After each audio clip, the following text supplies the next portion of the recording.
శ్రీశైలం జ్యోతిర్లింగం శక్తిపీఠం రెండూ కొలువైన పరమ పవిత్ర క్షేత్రం శ్రీశైలం. 12 జ్యోతిర్లింగాలు 18 శక్తిపీఠాలలో ఒకటైన శ్రీశైల ఆలయం విశిష్టత అందరికీ తెలిసిందే.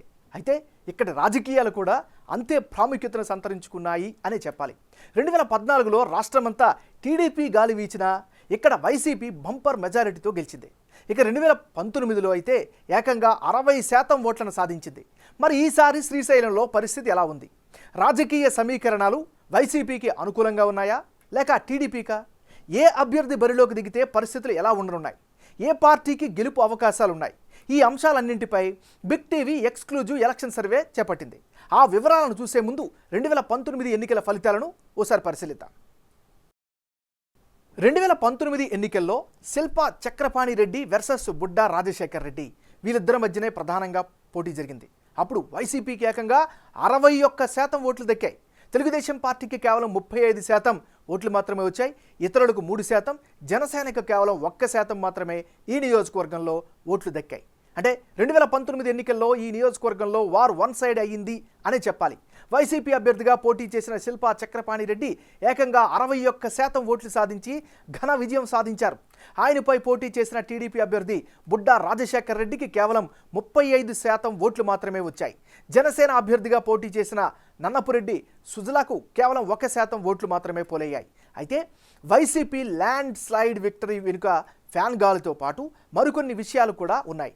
2014 ఎన్నికల్లో బుడ్డా రాజశేఖర్ రెడ్డి వైసీపీ తరపున బరిలోకి దిగి గెలిచారు. అయితే 2017లో ఆయన పార్టీ మారారు. అదే సమయంలో అప్పటి వరకు టీడీపీలో ఉన్న శిల్పా బ్రదర్స్ వైసీపీ కండువా కప్పుకున్నారు. వైసీపీ స్థాపించినప్పటి నుంచి మామూలుగానే శ్రీశైల నియోజకవర్గ ప్రజల్లో ఆదరణ ఎక్కువగా ఉంది. దీనికి తోడు 2019లో వైసీపీ వేవ్ నడిచింది. ఇవే కాకుండా బుడ్డా రాజశేఖర్ రెడ్డి సోదరుడు బుడ్డా శేషరెడ్డి కూడా వైసీపీకి తన మద్దతును ప్రకటించారు. దీంతో టీడీపీ ఓట్ షేర్ దారుణంగా పడిపోయి కేవలం 35%కే పరిమితమైంది. ఈ కారణాల అన్నింటితో వైసీపీ గ్రాండ్ విక్టరీ సాధించింది. అయితే ఈసారి కూడా వీరిద్దరనే మరోసారి తలపడేందుకు సిద్ధమయ్యారు. మరి తాజా పరిస్థితులు ఎవరికి అనుకూలంగా ఉన్నాయో అన్న దానిపై బిగ్ టీవీ నిర్వహించిన సర్వే రిపోర్టును ఇప్పుడు చూద్దాం. ముందుగా ప్రస్తుతం ఎమ్మెల్యేగా ఉన్న శిల్పా చక్రపాణి రెడ్డి గ్రాఫ్ ఎలా ఉందో చూద్దాం.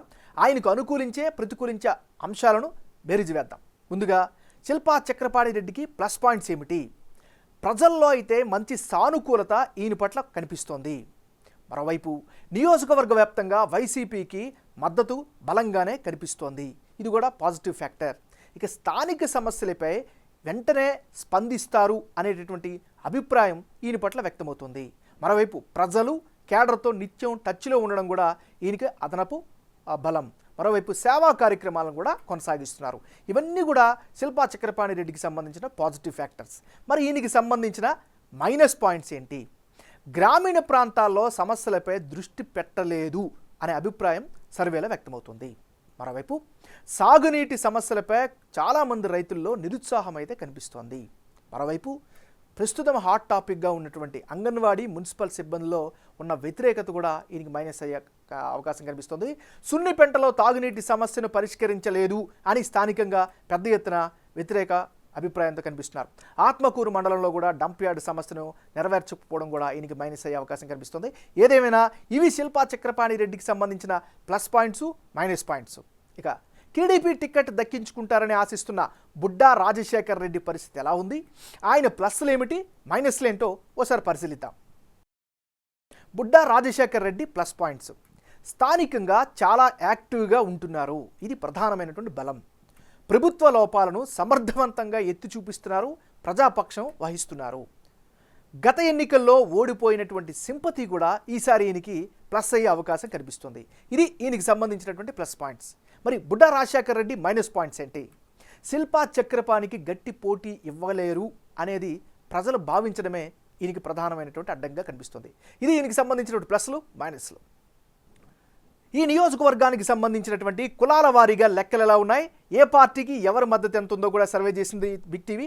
ఆ డీటెయిల్స్ చూస్తే ఈ నియోజకవర్గంలో ముస్లింలు 21% మంది ఉన్నారు, ఎస్సీలు 20%, రెడ్డి సామాజిక వర్గం 19% ఉంటే బీసీ ముఖ్యంగా బెస్తలు 10% మంది నివసిస్తున్నారు, ఎస్టీలు 6%, పద్మశాలీలు 4% మంది ఉన్నారు. అంటే శ్రీశైలం నియోజకవర్గంలో అత్యధిక సంఖ్యలో ఉన్నవారు ముస్లింలు. మొత్తం ఓటర్లలో వారి వాటా 21%. 2004 నుంచి ఇక్కడి ముస్లింలంతా కాంగ్రెస్కు మద్దతు ఇస్తూ వస్తున్నారు. వైఎస్ఆర్ మరణం తర్వాత జగన్ పార్టీకి తమ మద్దతును కొనసాగిస్తూ వస్తున్నారు. వీరిలో ప్రస్తుతం 60% మంది వైసీపీకి సపోర్ట్ చేస్తామని చెబుతున్నారు. అయితే 35% మంది మాత్రం టీడీపీ కూటమికి మద్దతు ఇస్తామని ప్రకటిస్తున్నారు. ఇక మిగిలిన 5% మంది ఇతరులకు మద్దతు పలుకుతున్నారు. ముస్లింల తర్వాత ఎస్సీ సామాజిక వర్గ ప్రజలు నియోజకవర్గంలో అధిక సంఖ్యలో ఉన్నారు. వీరిలో కూడా 55% మంది వైసీపీకి మద్దతు పలుకుతున్నారు. ప్రస్తుతం ప్రభుత్వం అందిస్తున్న సంక్షేమ పథకాలు వైసీపీకి మద్దతు పలికేలా చేస్తున్నాయి. ఇక 40% మంది టీడీపీ జనసేన కూటమికి జైకొడుతున్నారు. వీరిలో టీడీపీ సంప్రదాయ ఓటర్లతో పాటు ప్రభుత్వంపై వ్యతిరేకత ఉన్నవారు కూడా ఉన్నారు. ఎస్సీ కార్పొరేషన్ ద్వారా ఎలాంటి ఫండ్స్ అందని వారు కూడా నిరుత్సాహంలో కనిపిస్తున్నారు. ఇక రెడ్డి సామాజిక వర్గాన్ని విషయానికి వస్తే వీళ్ళు 19% మంది ఉంటే అందులో 60% మంది వైసీపీకి తమ మద్దతు పలుకుతున్నారు. వీరంతా కూడా కాంగ్రెస్ హయాం నుంచి వైఎస్ కుటుంబానికి మద్దతు పలుకుతున్న వారే ఉన్నారు. ఇక టీడీపీ నుంచి బరిలోకి దిగేది కూడా ఈ సామాజిక వర్గ నేతే కావడంతో ఆయనకు సపోర్ట్ చేసేవారు 35% మంది కనిపిస్తున్నారు. ఇక మిగిలిన 5% మంది ఇతర పార్టీలకు మద్దతు పలుకుతున్నారు. ఇక బీసీ బెస్త సామాజిక వర్గ ప్రజలు 10% మంది ఈ నియోజకవర్గంలో ఉంటే వీరిలో 45% మంది వైసీపీకి మద్దతు పలుకుతుంటే టీడీపీ కూటమికి 50% మంది సపోర్ట్ చేస్తున్నారు. మిగిలిన 5% ఇతరులకు సపోర్ట్ చేస్తామని చెబుతున్నారు.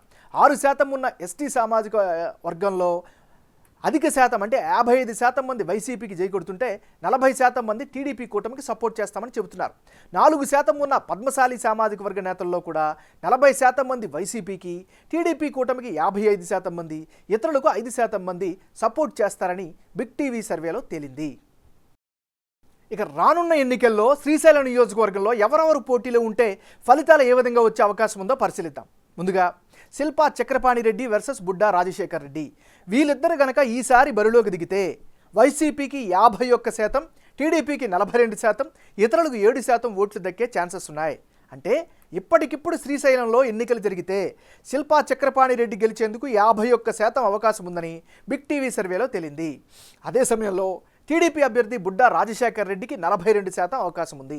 ఇక ఇతరులకు 7% అవకాశం ఉన్నట్లుగా తెలుస్తోంది. వైసీపీకి ఆది నుంచి ఈ నియోజకవర్గంలో బలమైన కేడర్తో పాటు ప్రజల్లో సానుకూలత ఉంది. అంతేకాకుండా ప్రభుత్వ పనితీరుతో ఈ నియోజకవర్గ ప్రజలు సంతృప్తి చెందినట్లు సర్వేలో తేలింది. వెలుగోడు రిజర్వాయర్ పూర్తి చేయడం కూడా వైసీపీకి కలిసి వచ్చే అంశం. అయితే ప్రభుత్వ తీరుతో సంతృప్తి చెందిన వారు మాత్రం టీడీపీకి ఓటు వేయనున్నారు. గత ఎన్నికల్లో ఓడిపోవడంతో బుడ్డా రాజశేఖర్ రెడ్డికి సింపతి ఓట్లు పడే అవకాశం ఉందని బిగ్ టీవీ సర్వే రిపోర్ట్ చెబుతోంది.